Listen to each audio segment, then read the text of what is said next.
don't know if you're ready for prime time or not, man. I just wanted to make Prime sure you're time. ready for this. I, I left my sunglasses at home today. I had them Deion Sanders, the gold ones, but I said that'll be a little too much for the podcast.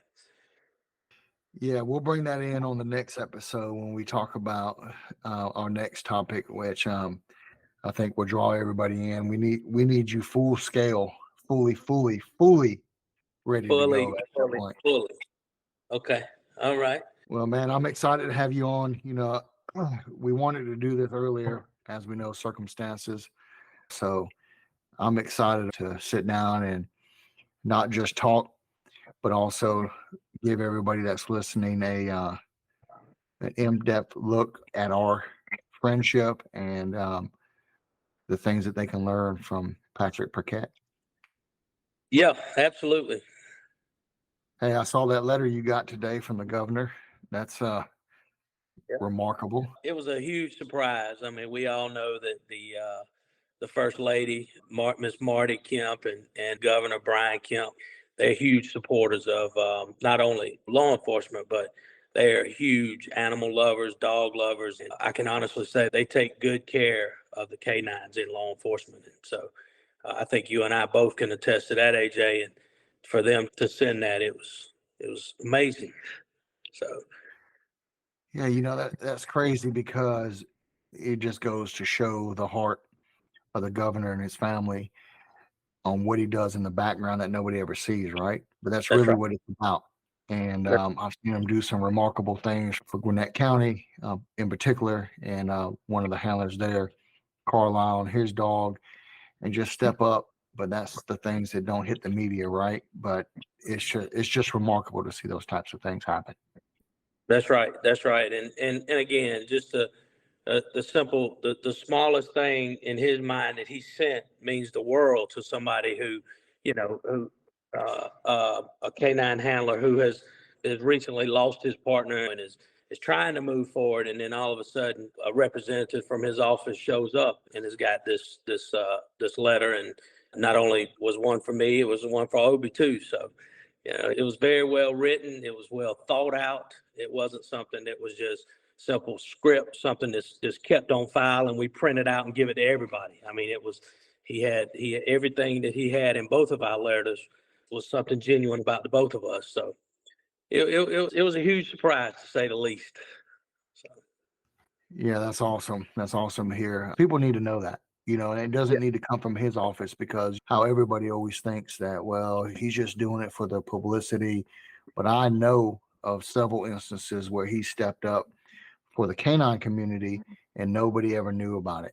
And this is an right. opportunity for people just to know that the governor of Georgia not only supports law enforcement, but also supports the canine community.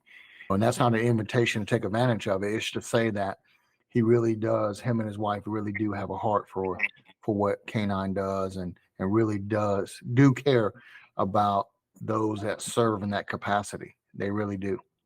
That's right. Yep. Yep.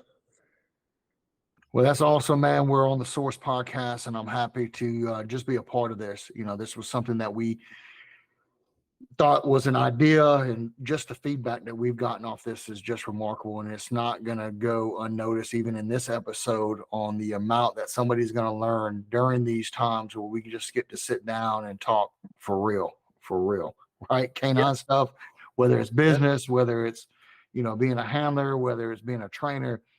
My vision is always one to help people. And I've Right. always had that from day one. That's the reason why I gravitated to training and teaching.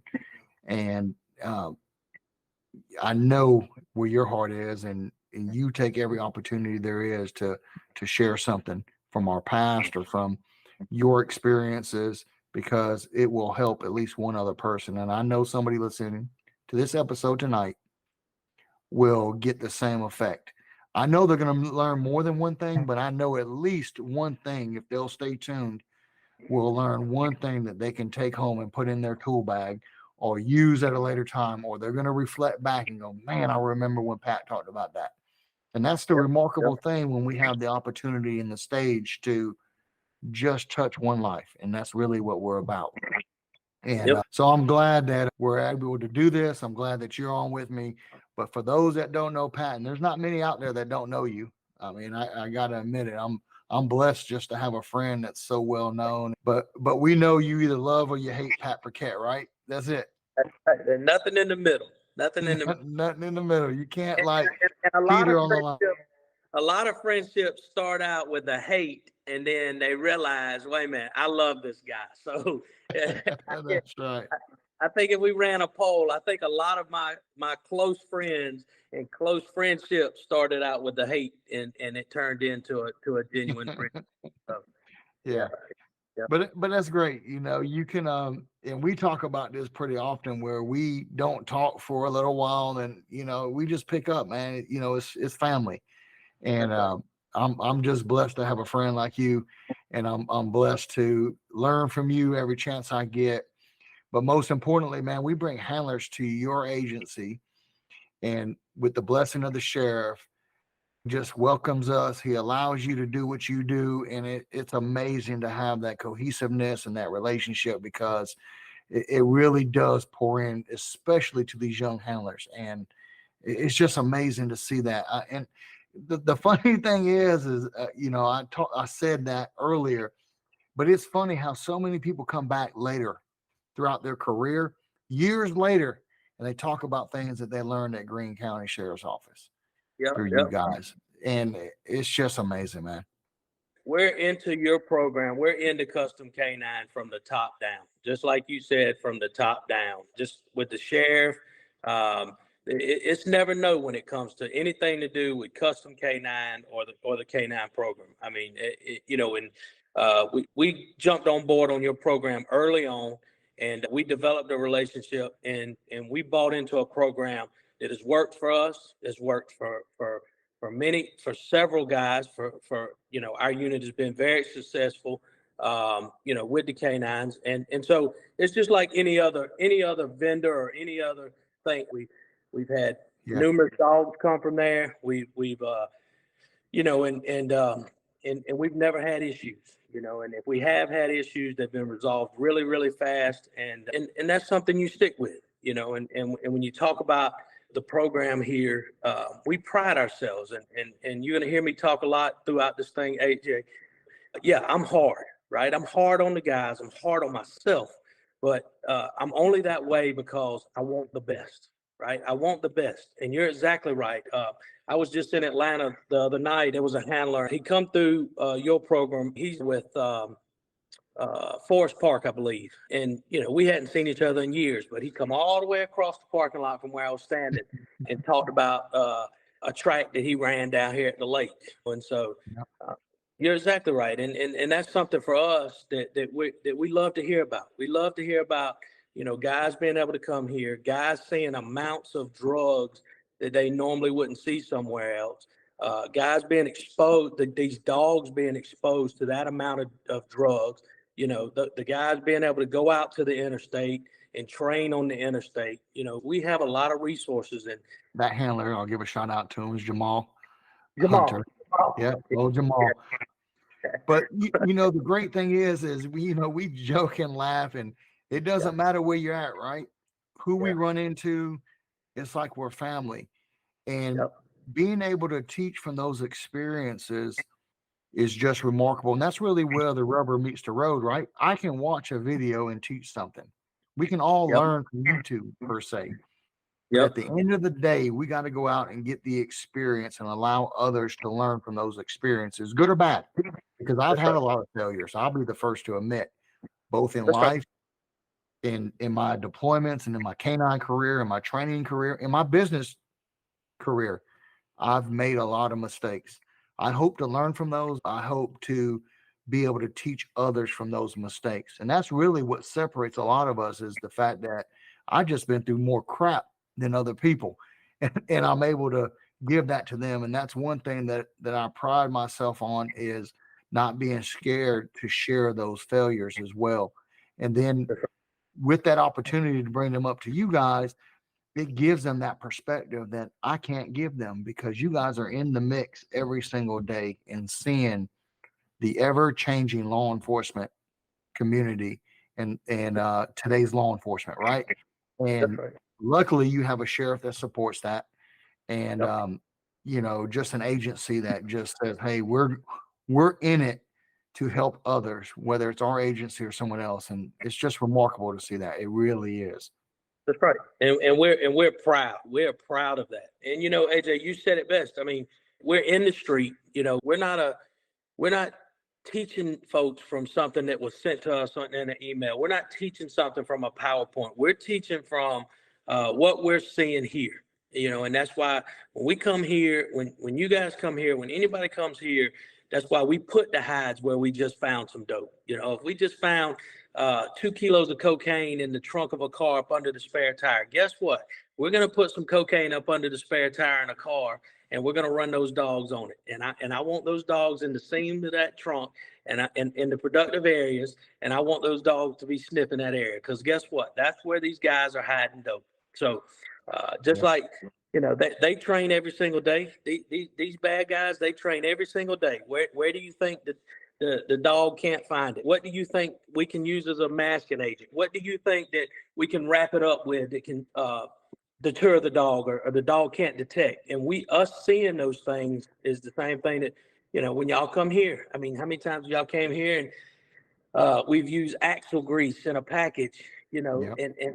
and the dogs are sniffing those hides. I mean, and so again, and I can't say it enough. I mean, we're proud. If y'all could come here once a week, it would be happy with us, and the sheriff, captain, everybody would be on board. So Yeah, that's awesome. And I've just seen the evolution over the many years. It's been over a decade since we first met, and it's remarkable to see that evolution and to keep that relationship, because it really is. When we show up at the sheriff's department, man, I really I feel comfortable. It's just a family atmosphere, and I'm proud to just be a part of that. that's right. So, Pat, I want you to introduce yourself to those that don't know you. And I know there's probably only going to be like 3 people that don't know you that listen to this, but I want them to know you.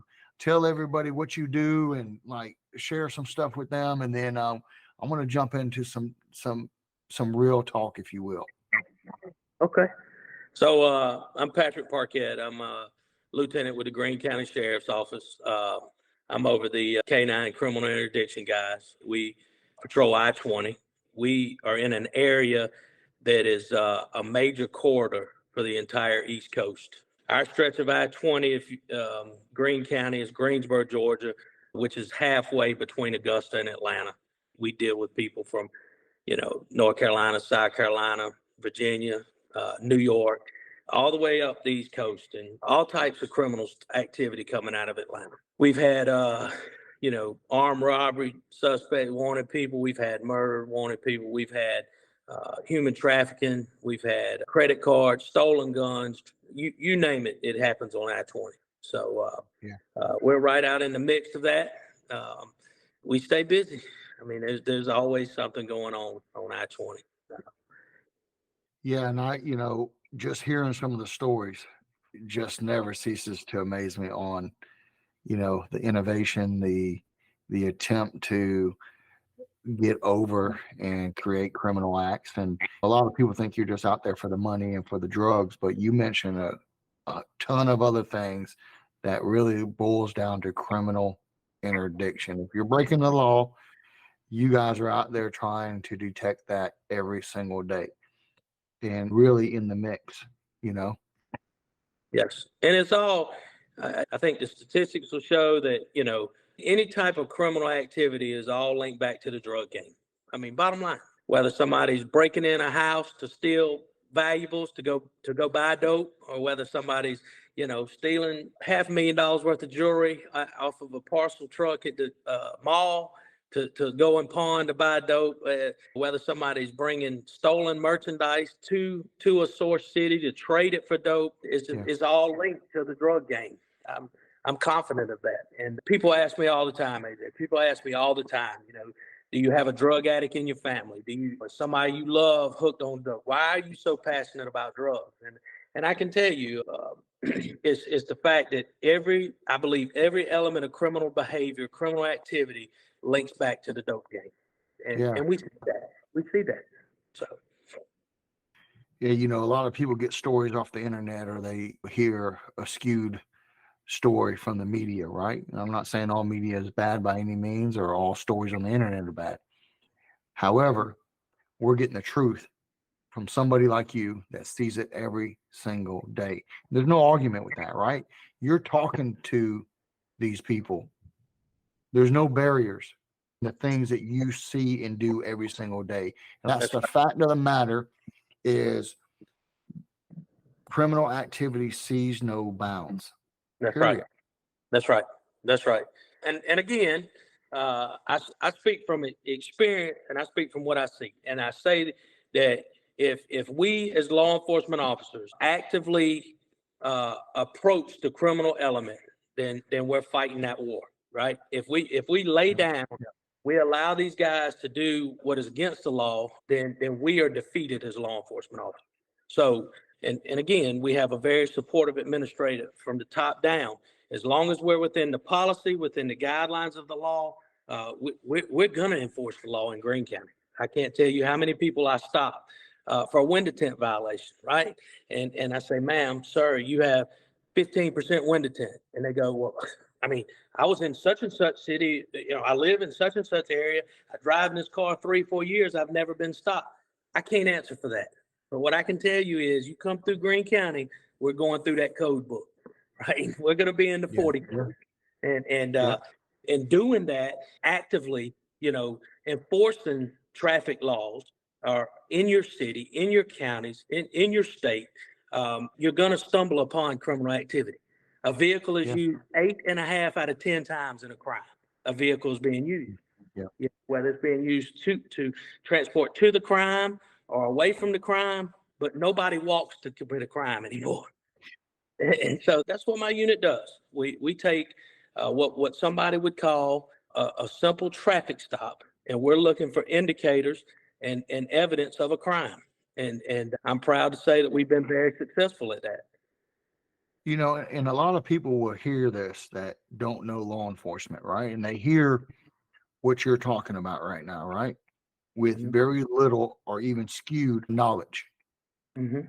But also hanging out in your community, right? Hanging out in Greensboro and in Greene County in general. The citizens of Greensboro and Greene County love law enforcement. 100%. They really do, right? Because they understand that you're keeping their community safe. You're keeping their schools safe. I remember going up to school not too long ago and doing a drug sweep there with a ton of handlers, and how welcoming not just the administration was, the teachers and the students, but how welcoming they were to seeing law enforcement there and proactively deterring drugs from coming into the school or proactively and aggressively approaching the criminal element, because it ultimately keeps them safe. And a lot of people don't want to come to that realization. It takes enforcement. That's right. To combat the problems that you're having in your neighborhoods, or those things that are bad and affect all of us ultimately. I hate to mention it here, but one of the students that came up there was killed by a drunk driver going home. He was a veteran, a trainer, Juan Gallo. Great dude, man, had served a whole military career, finally retired, and going home and hit head on by a drunk driver coming down 95 the wrong way. But AJ, that goes to what I'm saying. So not to cut you off, but I do want to touch on it. I mean, it's just like when we have roadblocks in the county, right? We don't get a bunch of flack. I know a major city that's close to us, and anytime they have roadblocks, it's all over Facebook, it's all over the internet, it's all over ways, stay away from this. They're out just harassing people. They're doing this, they're doing that. When we have a road check, we literally have citizens that are calling the sheriff saying thank you, right? Because for us, talking about those drunk drivers, for us, just being out there, right? And I tell the guys this all the time, if we go on a road check and we get not one DUI, we have been successful. We have been absolutely. successful. Right? We don't go to a road check and we don't stroke count how many drunks we lock up, right? We don't go to a road check and we don't stroke count how many seatbelt violations we write, right? If we have goose eggs on a road check, in my professional opinion, that is a successful night because we have deterred people from Absolutely. drinking and driving. And it's no different than talking about I-20. It's no secret. If you, I can't tell you how many people I lock up to say, "Oh, this Green County, I done heard about y'all. I done heard about y'all." But guess what, AJ?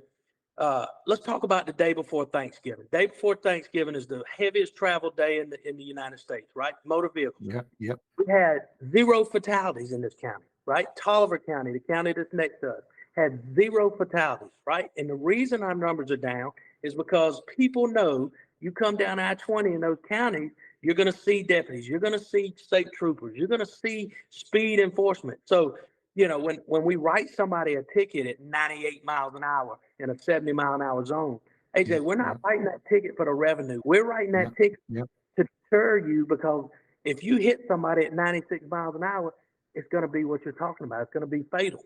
And so, yes, that's exactly right. I mean, and it goes along anywhere. I can tell you this, anywhere, any city, any county, if you're turning on blue lights, you're going to have compliance in that area.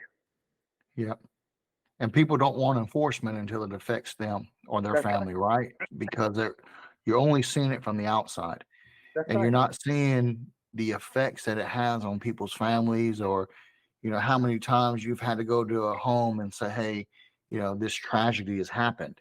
And we have compassion. Law enforcement has compassion, and I've yet to meet any deputy, police officer, trooper, FBI agent, you name it, that doesn't have compassion. Right. Where these things don't affect them when they see this tragedy in front of them every single day, and they know the effects of that. Yeah, they're not the ones on Facebook. They're not the ones on the media screaming this or that, because they're the ones that have to go home to their families at the end of the night and have to deal with this.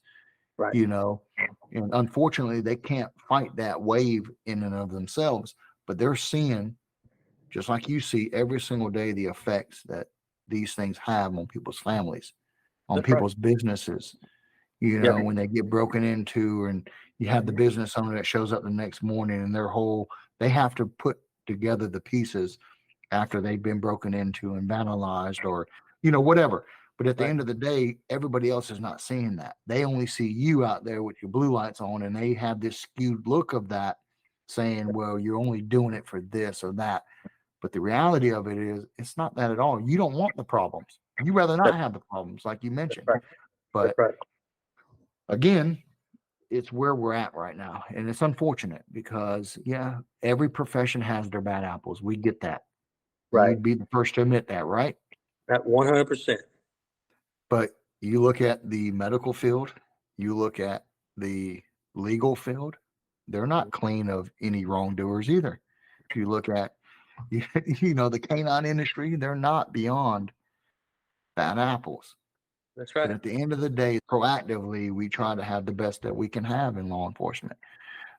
Just as it's unfortunate, we're all sinners, right? That's right. At the end of the day, and it's just it's a tragedy. But I truly see the heart that you guys have, and I get that intimate look that not everybody gets to see. And I'm blessed to be in that position where I can still be close to law enforcement, and I can still work closely with you guys, and really hear the stories, and we tell jokes, but oftentimes that's to mask the heartache that you guys have from seeing what you guys see on a day-to-day basis. And we don't do everything right. You have to make split-second decisions. And sometimes those are hard decisions, and sometimes it's the lesser of the worst, right? Like, I'm going to take this, but it's because this is what I got to do, but it's still not the best option for me, right? Right. That's right. So, in your profession, Pat, and in your time, and you've had a long career, you've come across some difficulty in your career, and that doesn't stop with your profession. That's also in your personal life and with your family. And this podcast is about giving people and teaching people how to deal with things, but also maybe giving them from our perspective. And we teach from our both successes and our failures, right? And this podcast, this particular episode, man, I really felt compelled to give some people some ammunition on how to deal with difficult situations and some difficulty that they're going to face, particularly in the canine industry. And so I want to lead off with this question with you, and if you can share a little bit on how maybe you've found some ways to overcome some difficulty, and obviously some stories on some of those difficult moments are hard to tell sometimes, but I really think people can learn from them. And so I'd like for you to share, if you could, how you've overcome some of those difficulties, looking back now. That's right. And, kind of learning from your experiences. What could you share in how you've overcome some of these difficult times? So I will tell you, AJ, I have had a remarkable career to this point, right? I've been in this game 20 years. I've been blessed with many, many, many opportunities. I've been blessed to be successful. But you're exactly right. I have had some setbacks, right? But I've learned, and this is the advice that I give a lot of young kids that sit across the desk from me, or that sit in the meeting with me, or that I have the pleasure of teaching at different places. The best thing that I have learned is honesty, right? Honesty. We're not perfect, and we're going to make mistakes. We're going to make mistakes. And as long as we're honest about those mistakes and we learn from those mistakes, that's been the best way for me to deal with those things. One thing about me, and there's nobody that will tell you different. If I did it, I did it, right? I did it. Like, are you going to fire me? Are you going to suspend me? Are you going to demote me? What are we going to do? But I did it, right? And I'm going to learn from this. And yeah, and I've been successful with that, and it's worked good for me. And so talking about the canine stuff, I cannot tell you based on, let's just talk about the number of cases we make here, right? Compared to motions to suppress that we get from defense attorneys, right? I've been against the best of them. I promise you, I've been against the best of them. I've been against the Bruce Harvey. I've been against the best of them. I think at one point they dug up that attorney that represented OJ. I think they dug him up and brought him to Greene County. I've been against them all, right? But, have I won them all? Absolutely I haven't, right? I've lost some, right? But I don't get mad at defense attorneys. If you can come here and you can find something that I did wrong, I don't get offended by that. I don't get upset about that. There was a point in my career that they had to take me out of the parking lot down there at the courthouse. But I learned that these guys only make us better, right? So a lot of times when I'm on a case, when I'm on a stop, when I'm searching a car, more importantly, when I'm deploying a K9 or one of the guys is deploying a K9, things are going through my mind like, how can so-and-so get this person off? Are we doing everything we're supposed to be doing to stay within the law? Right? To stay within the case law, to stay within the policy. And as long as we're doing that, then we're good. Right? And so I would challenge everybody, and I talk about this a lot when I teach. I would challenge people to I want the best to come here. Right? If you commit a crime and you get locked up here, I want you to hire the best attorney money can buy you. Right? Because I want them to come here, and I want them to look at this case file, and I want them to say, hey, boss, let me work you out a plea. Right? I want them to do that. Or if they think that they've got something in case law, or they think that they've got something that can get us on, I want us to go to a motion to suppress because it only makes us better. It only makes us better. So I got a little sidetracked with that, but I think I stayed on point. So to answer your question, to overcome those difficult situations, right? To overcome that supervisor that may be hard to work for, to overcome that supervisor that nitpicks and petty about everything. Don't get down and shut down on that guy, right? Be successful and make that guy look like an idiot because you're being the best that you can, right? And so Yep. Yep. kind of difficult situation you come through. I don't like a pity party. I don't like excuses, right? I'll take an explanation, Mhm, but mhm. I don't like excuses. We all have opportunity. We all have the same opportunity, and so it's when those difficult situations hit me, I guess it's just just a fighter. Like I hit them head on, and we overcome those. But I Yeah. think the best word I can say, one word that I can leave everybody with on that to overcome that is honesty. Just be honest about it. Own it. You know. So, Yeah, you often see a lot of excuses and a lot of whys, or this, it wasn't me, or it was because of this. But at the end of the day, when you take ownership of that, and oftentimes just be honest with yourself, most of that stuff is just a small bump in the road, right? right, right. And so, AJ, let me say this to you. I know that you've had situations where people have called you up and said, "Hey, man, I'm not sure what's going on with this dog, but he's not doing what I was this, or he's not doing this, or he's not doing that." Yeah. I can tell you, because from experience, the first thing you ask is, "Let me see your training record. Let me see your training Yeah. record." Yeah. Right? If you diagnose the problem when this guy brings you a blank piece of paper, or when this guy or girl brings you a training log that's halfway filled out, and when you know good and well they had more training than that, right? Yeah. Or Yeah. when we call you and say, "AJ, we got this federal case down here in federal court. We need you to come down here and testify as our expert on this dog." When you look at the training records, right? If they're not the best, then we've been defeated. We got a Yeah. difficult situation, right? Right. We Right. got this problem. And so, that's what I'm saying. I mean, instead of making excuses, instead of saying, I hear this all the time in the canine world, and I know you hear this. Well, why haven't you trained in 2 months? Well, we're short of people. We're short of personnel. My administration won't let me come train. My this. If you're going to buy into this program and you're going to be a successful canine unit, your administration better understand it takes training. It takes Yeah. training, and That's right. it takes. We know that for 2 days out of the month, it's going to be a dedicated training day on top of other things we do. But Yeah. that's what we have to do. Yeah. Being honest with your administration on the reasons why training is important, not just from the fact that you want to adhere to industry standards, but also the need of that. At the end of the day, you're not going to go out there and bat 400 if you're not in the batting cage. There's nobody that's successful that just sits at the house and shows up on game day to perform. No, And then you no, wonder why your teams are not performing, or you wonder why your return on your investment is not there. It's because they're not training, and there's no standards to yeah, that.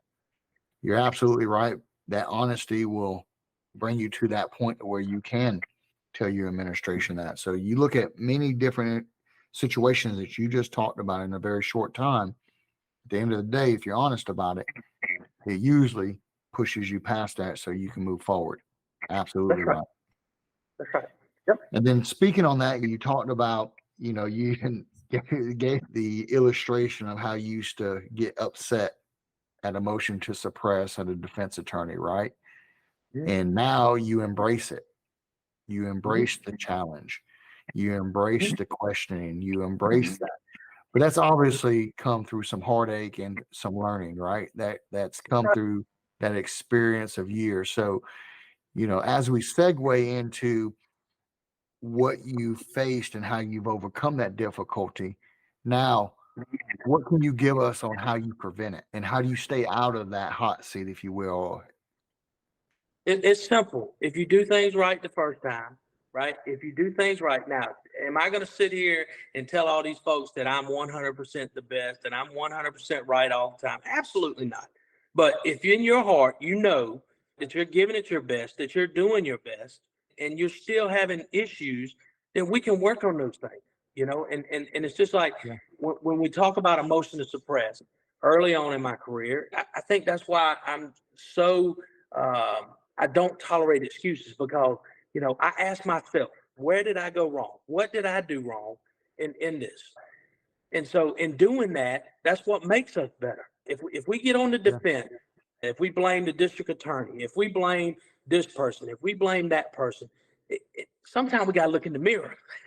And it was hard for me to do. It was hard for me to do, but I just have a drive. I just have a drive to that I want the best and I expect the best. I'll tell you this.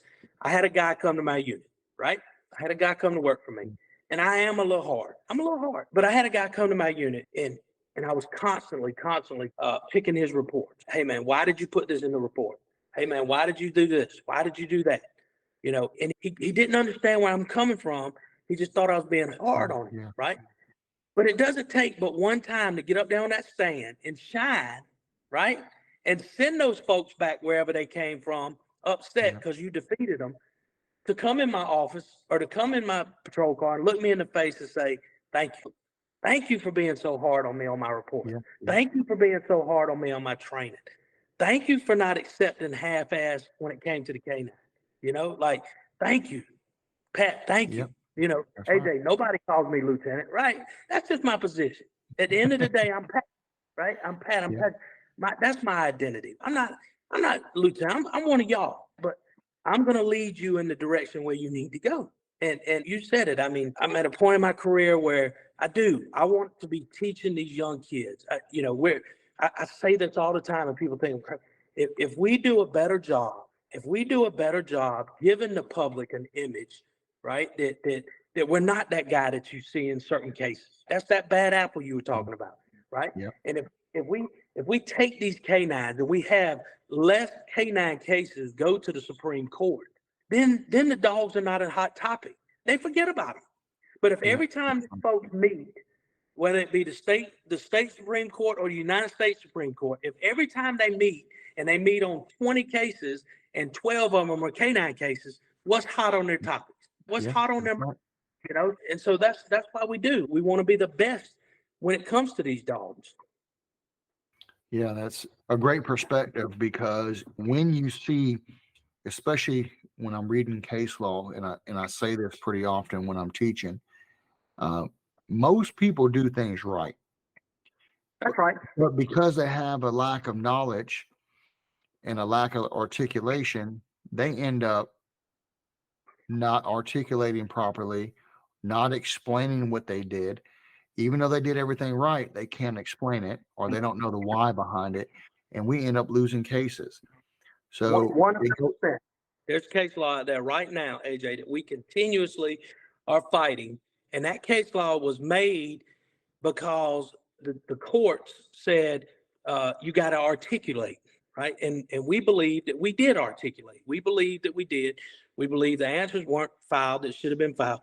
But again, you have to be able to articulate everything you do, everything, just in life as general. You know, we gotta be able to articulate that.